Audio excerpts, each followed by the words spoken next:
Hi, uh, my name is Jenny Hatch. I've been a proud supporter for the library for many years, and more importantly, I love an excuse to read out loud. So I hope you enjoy this, and thank you so much, Pete. That was wonderful. Chapter 3. We didn't argue when Sheriff Ben suggested we meet any place with air conditioning. He would probably have preferred a restaurant with a tall glass of iced tea, but we chose our office for the sake of privacy. As it was, news of the murder was spreading like a grass fire. We had 10 messages asking about it when we returned to the office. It would only get worse if people overheard the local law discussing it. We need to interview the deceased husband would become, "Did you hear? The husband did it."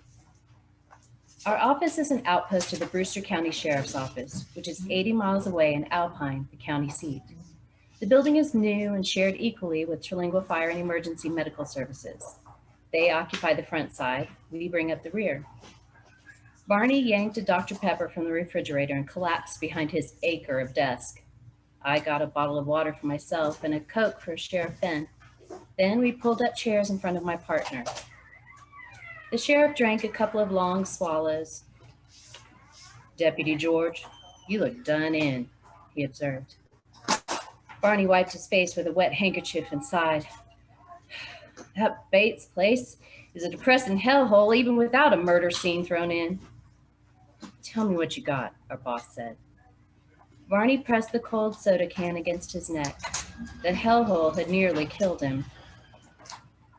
"I got a hair off the victim that doesn't appear to be hers, and I scraped under her fingernails, but I don't think that got us much. I lifted prints. Well, you saw the mess." The sheriff nodded. "What else?"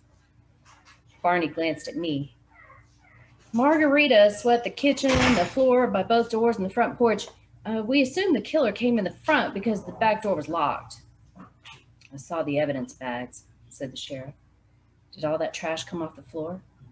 "Yes," I said, "except for a cigarette butt I picked up from the ground near the front porch and an empty pack of Rojos."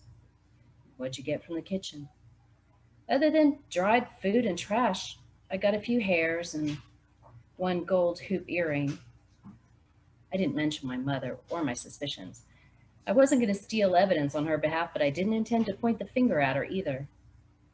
"I noticed a photo in one of the bags," said the sheriff. "Who's the man?"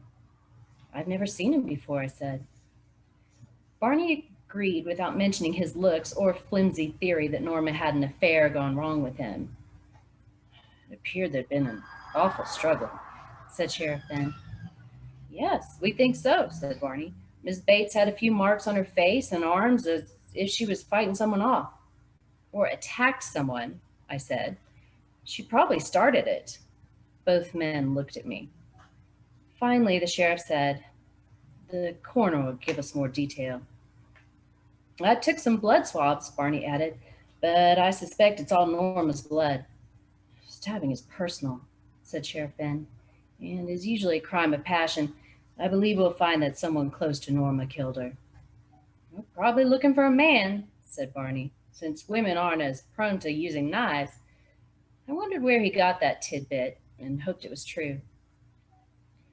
"The struggle makes me wonder if someone went there to kill her and she fought back, or if there was a heated argument that escalated into violence," said the sheriff.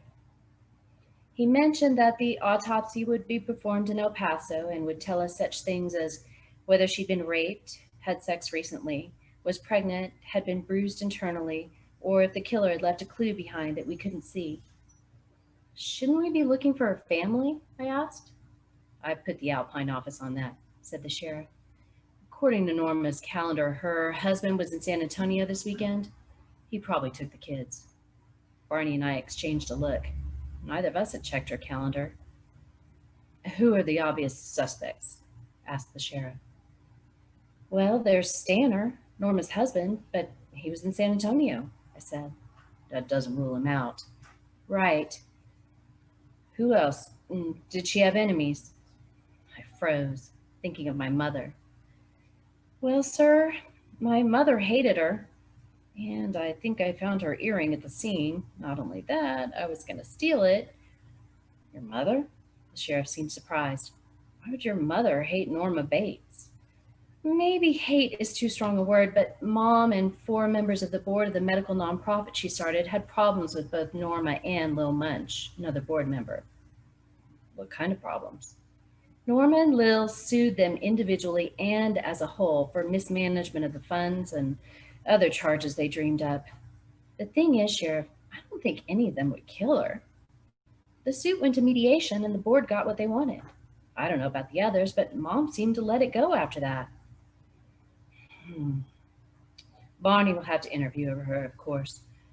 I want you to make a list of those other board members. Find out where they were last evening. As soon as we locate Mr. Bates, he'll have to be scrutinized too. Meanwhile, talk to the deceased friends and see if they know of any enemies you aren't aware of. She was not a very popular woman, said Barney, understating a fact. Why's that? The sheriff asked, other than what she did to Miss Ricos. She has a reputation of starting trouble, said Barney. She liked to get in people's faces and tell them what was wrong with them. We had a complaint once that she abandoned a German Shepherd in the desert, I added. Fortunately, someone saw her and found the dog a home. She did mean things to her children, too. She'd buy a milkshake for herself, but not for them. Usually those aren't the kinds of offenses that lead to murder, said the sheriff. That's true, said Barney, but maybe she got in the wrong face. The sheriff nodded and finished his Coke. Who reported the murder? Roger Lockie, one of Norma's neighbors. He says he went to speak with her about her dogs. Well, he's a suspect too, said the sheriff, looking back and forth between us. In fact, all the neighbors will have to be interviewed. Yes, sir, we agreed. Margarita, I'm going to let the constable go, so I'd like for you to go back to the crime scene and protect it until the rangers show up. I can't release it until they have a look at it. When Sheriff Ben got the news of the murder that morning, he had notified the Texas Rangers. It's customary in small rural sheriff's offices to use their services. They're the best criminal investigators in Texas. Barney, I'd like for you to interview Stephanie Ricos while her daughter protects our scene. He glanced over at me as if expecting a protest. The sheriff's radio crackled, and at the same time the office phone rang. Barney grabbed the phone, and the sheriff walked outside to answer the radio. Yeah, she's here, Barney said, but she's busy. He wiggled his eyebrows at me. We're working with the sheriff on a murder investigation. He listened a moment and then said, Sure, she has your number. She'll call you later.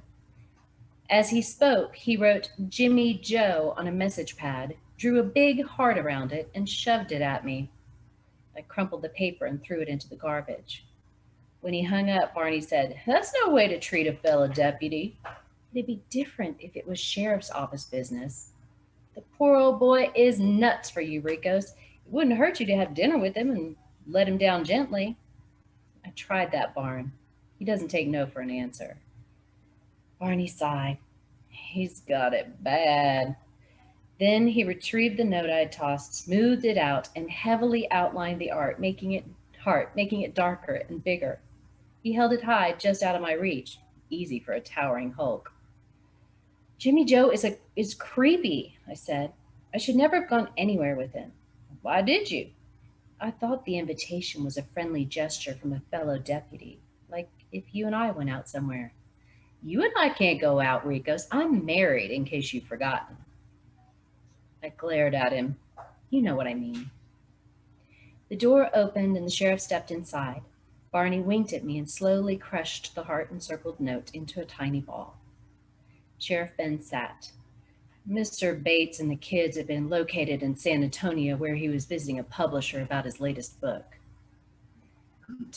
Thomas Stanley Bates is a marginally successful author who makes a modest living from sci-fi novels and magazine articles.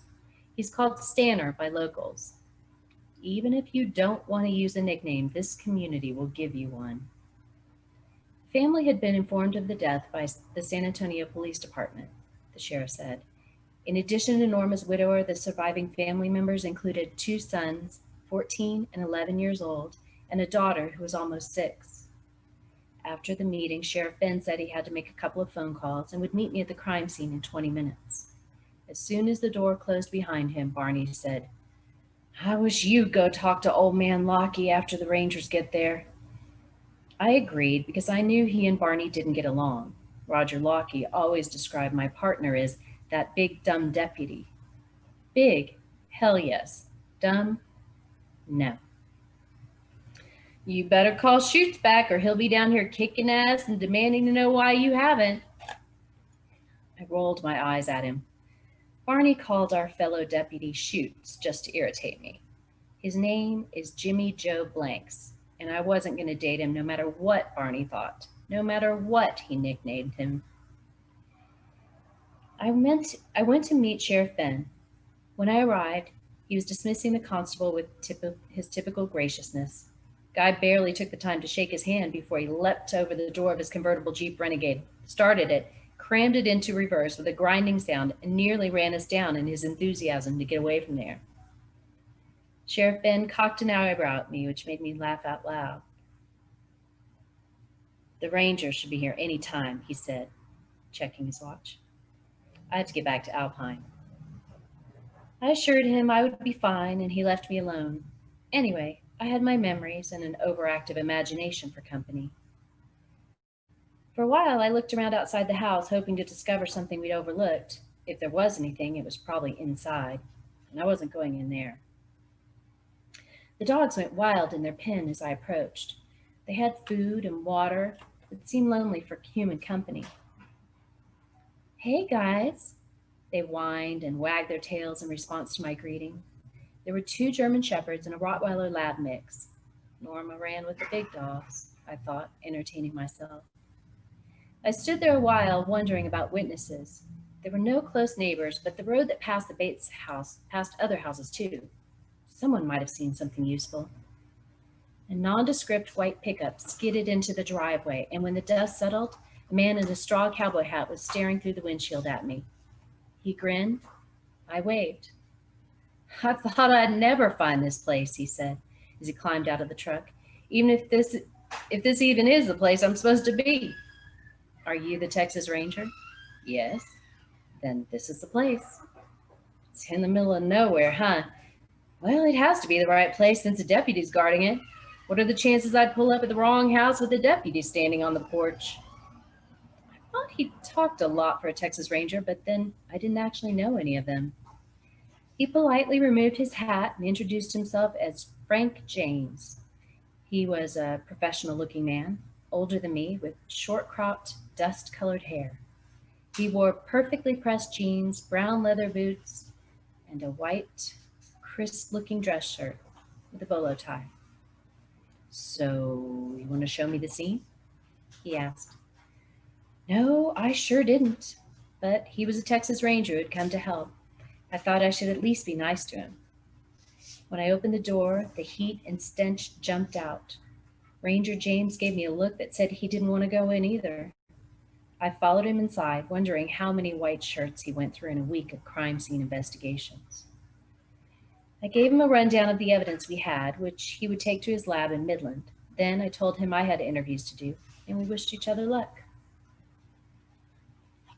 Chapter 4. Roger Lockie had reported the murder and was a suspect because of that, and the fact that he was the first on the scene.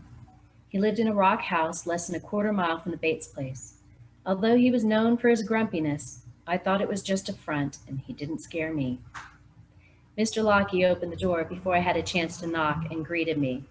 "I don't think they should send girls to do lawman's work." Barney and his cronies would have loved that one and would have mostly agreed with him.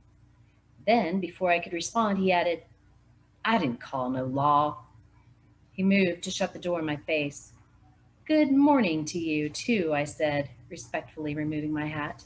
"May I speak with you a moment?" "No call for being a smartass," he grumbled, but motioned me inside. Full of handmade furniture and funky decorations.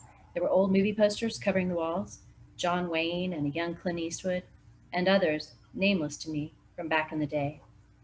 There were also oil paintings Mr. Lockie had done himself, and Mexican blankets that made their own frenzied color statement. An evaporative cooler rumbled and complained its heart out in the window on the wall. Having spent much of the morning in the heat, I was grateful for its effort. I took a seat in a chair the old man indicated, after I removed a big gray cat. First I tried to pet it, but it was grumpy like its owner and stalked away. "What'd you want with me?" he asked, coming right to the point. "I understand you reported the murder this morning." "Yeah, I spoke with 911. They notified me that big, dumb guy, what's his name?" "Why were you at the Bates house?" "I went to talk to her about her goddamn dogs." "Did you speak with her?" "How the hell could I? The woman was dead. Ain't that the point of this visit?" "Did you touch her?" "No. I was calling her name from the front porch. There was a light on, and when she didn't answer, I stepped up to the screen door and looked inside. That's when I saw her lying on the floor." "Did you go inside at any time?" "Hell no. I could see she was dead." "What did you do?" "I came back here and called 911, and they put me through to that idiot partner of yours." "You can't be thinking I killed her." "I'm not accusing you of anything. I just want to get the facts straight. What time did you discover the body?" "I don't know exactly, maybe 7:15. That was when she always let her dogs out. They'd come over here and chase my cat and dig in my yard and shit everywhere. If I wanted dog shit in my yard, I'd get my own damn dogs. I told her 100 times." "Did you see anything strange or someone you didn't know hanging around?" "Well," he rubbed his forehead with one wrinkled hand, "the strangest thing I seen was Norma lying there dead as a stone." "You'd had problems with her dog before?" "Every time she'd let him loose, I'd get into it with her because she'd let him run wild and didn't watch him. She tried to tell me that my cat came over to her yard, but I know he didn't. He hates those dogs." I knew for a fact that on at least 2 occasions Roger Lockie had gathered up the dog's leavings and left them at Norma's house. She'd reported it to us, and I thought that was how Barney and the old man got into it the first time. "Did you see or hear anything this morning that might give us a clue as to who killed her?" I asked. "Nothing. I didn't go anywhere else till about an hour ago. I went over to the store." "Were people talking about the murder?" "Sure. There's the group that heard it over the scanner, and the folks that make things up, and the ones that talk without knowing much. You know how it goes." I handed him my card with instructions to call if he thought of something else. "Margarita Ricos," he read, then looked up. "You seem too young to be a sheriff." "I'm a deputy, not a sheriff." "At least you're better looking than that big lug you work with. Where'd the sheriff get a big old boy like that, and why would he want one?" I nearly laughed.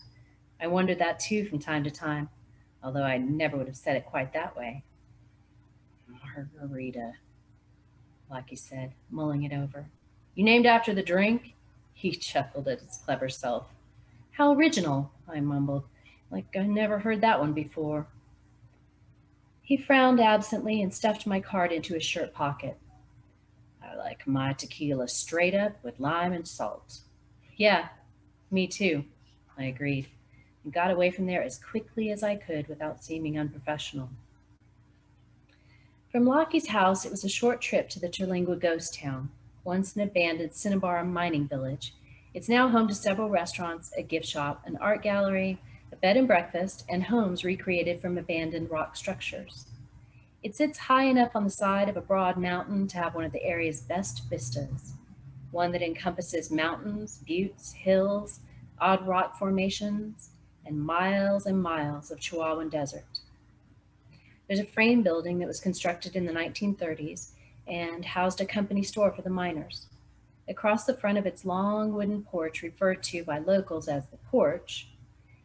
If you say you're going to the porch, you mean that one, even if you have your own porch, or even if a neighbor has one you enjoy. The porch is a popular gathering place for locals and tourists. Tall tales and current events are passed without concern about the veracity of either. News commentary from the porch is about as reliable as any other source, and porch pundits abound. I stopped there to see what people were saying about the murder. I knew they'd be talking about it based on what Roger Lockie had said, and because news travels faster than light in Terlingua, particularly bad news. "Hey, Rita, did you solve the murder yet?" asked a river guide, Larry Hines, who's in his late 20s, of medium height and athletic build. He has wavy dark hair that is longish, not quite to his shoulders. Larry lives in Terlingua year-round, one of few who do. We have seasonal tourism, fall and spring mostly, when our weather is just pure heaven. "Not yet," I admitted, "but I'm working on it." My answer seemed to satisfy Larry. He dug around in the pocket of his shorts, brought out a cigarette, and went back to smoking, drinking a Lone Star, and ruminating. I took a seat on the long, roughly hewn bench among a variety of local folks who were talking, as I'd hoped, about the murder. There were a few smirks exchanged by those who thought a woman couldn't solve her way out of a paper bag, but none of them had the guts to say anything like that to my face. After a round of jokes, Randy Moore, another young guide, sprang up to his feet. "See y'all!" He crushed a can he'd been holding and lobbed it successfully into an open trash can marked recycle. "Hope you figure out that murder." He grinned, removed the tattered brown ball cap from his shaved bald head, and bowed slightly toward me. "It had to be Stanner," mused Jeff Smith, another local. "Jeff is old. Seems like he's always been old. When I was a child, he was old. He has wrinkles in his wrinkles, and his graying hair is just past shoulder length and pulled back into a ponytail. He's a mouthy know-it-all and needs a sign around his neck that says, 'Shut up, people, 'cause I know everything.'" Everybody looked to me after Jeff's comment. "Stanner was in San Antonio," I said, and let it go at that. "Well, I still think it was him, only he had someone to do it." Jeff seemed sure of his theory, and when nobody agreed, he added, "Well, who had better reason?" Everybody looked at me again, and one brave local, Harley, said what they all seemed to be thinking.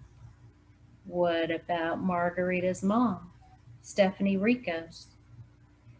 Larry came back into the conversation with, "She's a nice lady and all, but I've heard her make some threats about Norma." "I know Mom said some things she shouldn't have," I said, "but I can't believe she would kill anyone. She's a doctor and wants to heal people, not harm them." "It's hard to imagine," said River Guide Larry, "but maybe she'd had all she could take. That happens." "Yeah, I know, and she's being questioned." Another local called Rip said, "What about old man Lockie? He rants on about Norma. You should check him out too." I assume Rip's nickname comes from the fact that he never wears long pants or shorts without a rip in the seat. "What does he say?" I asked. "Oh, mostly that he wants to shoot her and her dogs." "Do you know him very well, Rip?" "Nah, I try to avoid him. He's a mean old coot." There were murmurs of agreement. "Stanner has a girlfriend," someone else said. "Maybe he wanted to be free of Norma, or the girlfriend wanted him to be." "I've always heard that about him having a girlfriend," said Larry. That talk wasn't helping me, so I rose and assured the guys I was on it and had work to do. A few of them graciously expressed their belief that I'd solve the mystery pronto. I called Barney and talked him into meeting me at the office to compare notes. He was just dumping his notepad, keys, and our mail on his desk when I came through the door and got right to the point. "What about my mother?" He sank into the chair behind his desk. "She says she hadn't thought much about Norma in a long time." "Does she have an alibi?" "Not really." He leaned back in the chair until it hit the wall. "She says she was reading and went to bed about 10 or so. No way to prove or disprove that, but one thing does concern me." He lowered his eyes and studied a piece of junk mail. "What's that?" I was anxious to know, yet dreaded hearing what he was going to say. "She has a black eye. Not a very good story about how she got it." "What does she say happened?" "She says she ran into the bathroom door in the dark during the middle of the night. And she blushed when she lied to me." "Assuming she's lying." "Granted, assuming. But I don't think that's how she got that eye." "What else?" "Nothing else. She says she didn't do it, and I don't have anything yet that says she did." I thought about the earring, but didn't mention it. "What'd that Texas Ranger have to say?" "Wait a minute, let's talk about my mother. There's nothing else to say about your mother. She says she didn't do it, and that'll be that, unless the evidence tells us something different. What about the ranger? I didn't stick around for his impressions. He said he would be in touch with Sheriff Duncan later. I hope we didn't miss something obvious. Me too, but we missed the calendar. Hey, anybody could have missed that. We don't have a lot of experience with crime scenes like that one, or any crime scenes, period, I added. I had been a deputy sheriff for 3 years, and this was my first murder. My duties usually entailed warnings or citations for traffic violations, breaking up drunken disagreements at bars, serving legal documents, chaperoning dances and other large public gatherings, and occasionally investigating reports of domestic violence or petty crimes like theft or vandalism. Sometimes I served as a bailiff in the circuit court in Alpine. I talked to Roger Lockey, I said. I know, I saw you there. After I spoke with your mother, I went to see some of Norma's other neighbors. Did anybody see anything? Nothing. What the old fart had to say. And who goes to see their neighbor at 7 in the morning? He says he went to bitch at her about her dogs, and she was already dead on the floor. But I just thought of something, Barney. Were the dogs running loose when you got there? No, they were in their pen. He gave me a knowing look. I bet that old jackass offed her. What do you two have against each other? Did he trash me? Not much. Doesn't he look like a murderer to you? Well, not really, but I suppose it's possible. Why? Why does he dislike you? Maybe we should get a search warrant and go over there and look for the knife. Wonder why he didn't just shoot her. He has all those guns. Too noisy, I said.